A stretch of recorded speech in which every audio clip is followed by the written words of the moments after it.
창세기 이제 마지막 장입니다. 50장. 창세기가 마지막 50장까지 왔어요. 15절에서부터 우리 26절까지 읽도록 하겠습니다. 50장 15절에서부터 26절까지 읽도록 하겠습니다. 야곱은 147세에 그죠? 세상을 떠나고 오늘 또 요셉은 110세에 세상을 떠나게 됩니다. 뭐 형들이 이렇게 저렇게 얘기했다 안 했다의 문제가 아니라 요셉이 마음속에 중심을 잡고 있는 그 요셉의 신앙을 우리가 오늘 좀 이야기할 수 있겠다는 생각을 합니다. 형들이 의심하고 형들이 염려하고 혹시라도 자신들이 과거에 저질렀던 그 악행으로 말미암아 우리를 미워하고 그리고 우리에게 보복하지 않을까라고 하는 그런 염려와 걱정을 하게 되는 거죠. 뭐 가능한 이야기가 아닐까라는 생각을 해요. 그죠? 그러나 오늘 우리가 본문을 쭉 읽어보면 요셉은 전혀 그런 사람이 아닙니다. 요셉은 완전히 하나님 중심으로 자신의 삶을 새롭게 바꾼 사람이에요. 다시 말하면 그 옛날의 요셉이 아니고 지금 요셉은 아버지 야곱의 신앙을 계승하는 계승자로 오늘 우리들에게 비춰지고 있습니다. 아버지 야곱이 어디서 바뀌어졌습니까? 우리가 잘 알듯이 에서 형을 피해서 도망자의 신세로 도망치다가 베들이라고 하는 자리에서 하나님을 만나고 신앙을 새롭게 고백하죠. 그 신앙의 고백이 뭡니까? 하나님이 나와 동행하신다라는 신앙 고백이에요. 아니 내가 지금 저 하란 외삼촌 라반의 집을 향해서 가고 있지만은 그러나 어려운 고생과 힘든 일이 부닥쳐 온다 손 치더라도 그 야곱은 어떻습니까?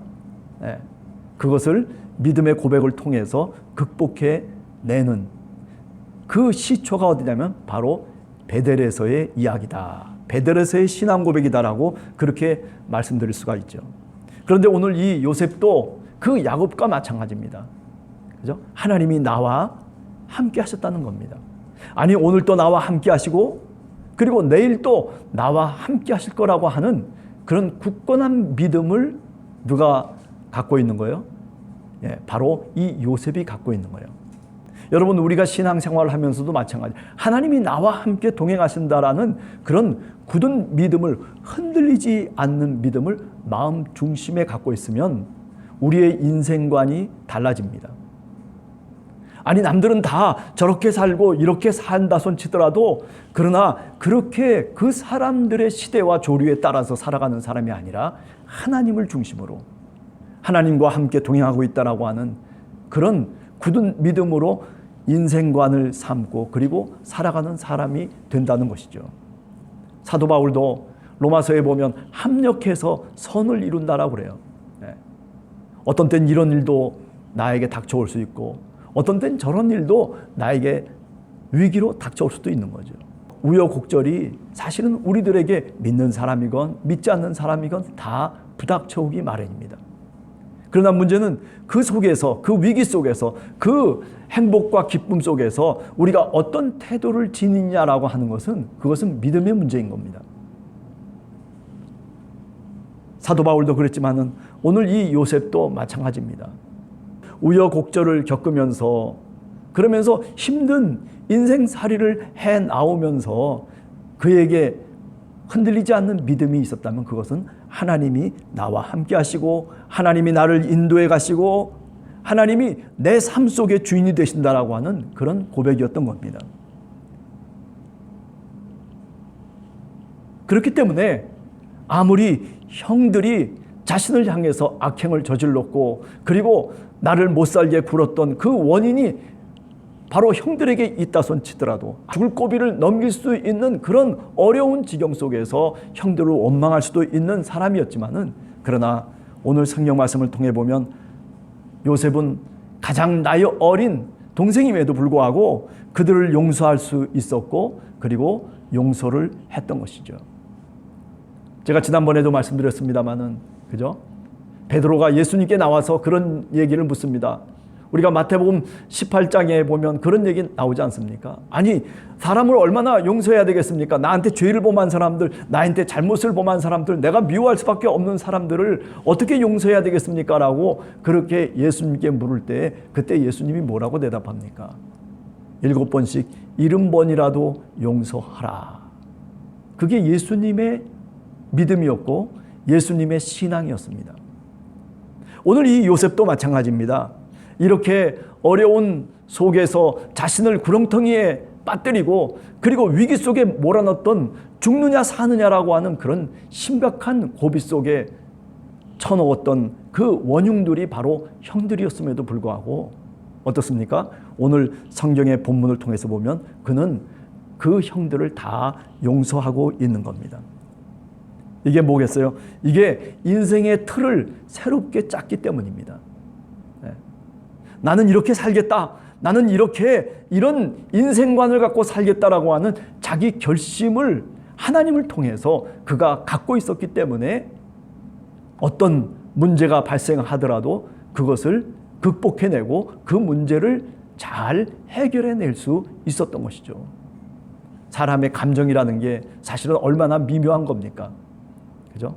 어떤 사건이나 어떤 일이 터지면은 사람의 그 이해관계라고 하는 것이 사람의 관계를 다 단절시킬 때가 얼마나 많습니까? 그죠? 그러나 오늘 이 요셉은 그렇지 않았다라고 하는 겁니다. 그것이 바로 우리들과 다른 점이죠. 아니, 우리들이 이 요셉의 이야기를 읽으면서 우리가 신앙으로 삼고 우리가 모범으로 삼아야 될 요셉의 신앙 태도라고 그렇게 오늘 또 말씀드릴 수가 있습니다. 자, 그러면서 오늘 성경 말씀을 보면 뭐라고 요셉이 아주 단호하게 얘기하고 있는지가 참 대단합니다. 네. 그죠? 뭐라고 얘기합니까? 19절에 보면 요셉이 그들에게 이르되 두려워하지 마소서 내가 하나님을 대신하리이까. 네. 내가 하나님을 대신하겠냐? 하나님이 모든 것을 여기까지 인도하셨고 그리고 그 결과를 형들이 봐서 아는 것처럼 내가 이제 애굽의 총리라는 거죠. 그죠? 내가 이런 위치에 있고 이런 지위에 오를 수 있었던 것은 하나님을 믿는 믿음, 하나님의 인도하심, 그것 이외에 다르게 고백할 수 있는 것이 아무것도 없다는 것이죠. 하나님이 내 삶의 주인이 되셨다는 거예요. 그런데 내가 어찌 하나님을 대신할 수 있겠느냐라고 그렇게 형들에게 지금 동생인 요셉이 말하고 있는 것. 분명히 하나님이 내 삶의 주인이라고 고백하면서도 그렇게 살아가지 않을 때가 많은 신앙인들을 우리는 얼마나 많이 만나게 됩니까? 어떤 사람은 돈이 자신의 주인이 되는 사람들도 있고 어떤 사람은 지위가 자신의 인생의 주인인 사람들도 얼마나 많습니까? 아니, 어떤 사람은 자기 자존심 때문에 무엇 하나 건드리면 안 되는 그런 성품을 갖고 살아가는 사람들도 우리는 만납니다. 부딪힙니다. 그리고 감정의 교류보다는 소통보다는 오히려 그 부딪힘 속에서 큰 파도를 일으키고 그리고 풍랑을 일으키는 경우들이 우리 인생살이 속에 얼마나 자주 일어나는 일인지 우리는 누구보다도 더 잘 알고 있습니다. 그러나 오늘 요셉은 그렇지 않았습니다. 내가 하나님을 대신하겠느냐. 당신들은 나를 해하려고 하였지만은 그러나 하나님은 그것을 선하게 바꾸셨다는 거예요. 네. 놀라운 얘기죠. 하나님은 이처럼 요셉에게 하나님이 베푸셨던 은혜처럼 오늘 우리들에게도 그런 은혜를 베푸시기 원합니다. 문제는 뭐냐면 내가 요셉과 같은 그런 믿음을 갖고 하나님이 나와 함께 오늘 또 같이 동행하고 있다는 그런 믿음을 우리가 갖느냐라고 하는 거죠. 아니, 그것을 결심하고 그렇게 고백하고 그리고 그것을 내가 행동으로 오늘 옮기려고 하고 있느냐라고 하는 점이 사실은 문제인 거죠. 그러나 요셉은 그렇게 행동하고 그렇게 자신의 행동을 옮겼습니다. 하나님은 합력해서 선을 이루시고 그리고 우리의 삶을 인도하시고 그리고 우리의 삶을 선하게 바꾸어 가시는 분이십니다. 그래요. 우리가 배운 지식과 우리가 갖고 있는 정보를 통해서 우리가 알고 있는 인생의 길이라고 하는 것이 사실은 돈이 있어야 되고 권력이 있어야 되고 건강이 있어야 되고 우리들에게는 어떤 조건들이 수도 없이 우리의 환경을 지배하고 그리고 우리의 인생의 길을 좌우한다라고 우리는 종종 그렇게 여기면서 살아갈 때가 많습니다. 그러나 여러분 생각해 보면 그게 아닙니다. 성경이 우리에게 얘기하는 것은 그것을 버리라는 거예요. 거기서 돌이키라는 거예요. 거기서 회개하라는 거예요. 거기서 인생의 답을 찾지 말라는 겁니다. 인생의 답은 어디에 있습니까? 하나님께 돌아올 때에만 분명히 인생의 답이 있는 겁니다. 그렇기 때문에 오늘도 우리는 요셉처럼 선하게 살기 위해서 하나님께 기도해야 됩니다. 하나님, 내가 선하게 살기를 원합니다. 하나님께서 합력해서 나를 선한 길로 인도하실 줄로 믿습니다라고 하는 이런 기도를 우리가 주님 앞에 예배 드릴 때마다 우리가 매일매일 잠자리에 들기 전에 우리의 무릎을 꿇고 그리고 두 손을 모으고 주님 앞에 기도해야 될 이유가 사실은 분명한 것입니다. 선하게 살기 위해서 내가 기도해야 됩니다. 하나님이 나를 인도하신다라고 하는 그런 믿음을 우리가 분명히 행동으로 나타낼 수 있는 것은 그것은 입술의 고백으로부터 출발하는 겁니다. 아니, 기도로부터 출발하는 겁니다. 하나님, 선하게 살고 싶습니다. 하나님이 나와 동행하시는 것을 하나님 나로 하여금 알게 하시고 깨닫게 하시고 그리고 나를 그렇게 인도해 달라는 그런 간절한 기도가 하나님을 움직이는 겁니다. 하나님의 마음을 움직이고 그리고 하나님의 행동을 움직이게 하는 그 힘이 바로 우리들이 주님 앞에 기도하는 믿음으로부터 출발한다는 사실을 우리가 분명히 깨달아 알아야 할 것입니다. 그렇습니다. 앞으로 일주일 동안을 저희들이 살아가면서 이렇게 하나님의 백성으로 이런 믿음의 신앙인으로 살아가기를 간절히 원합니다.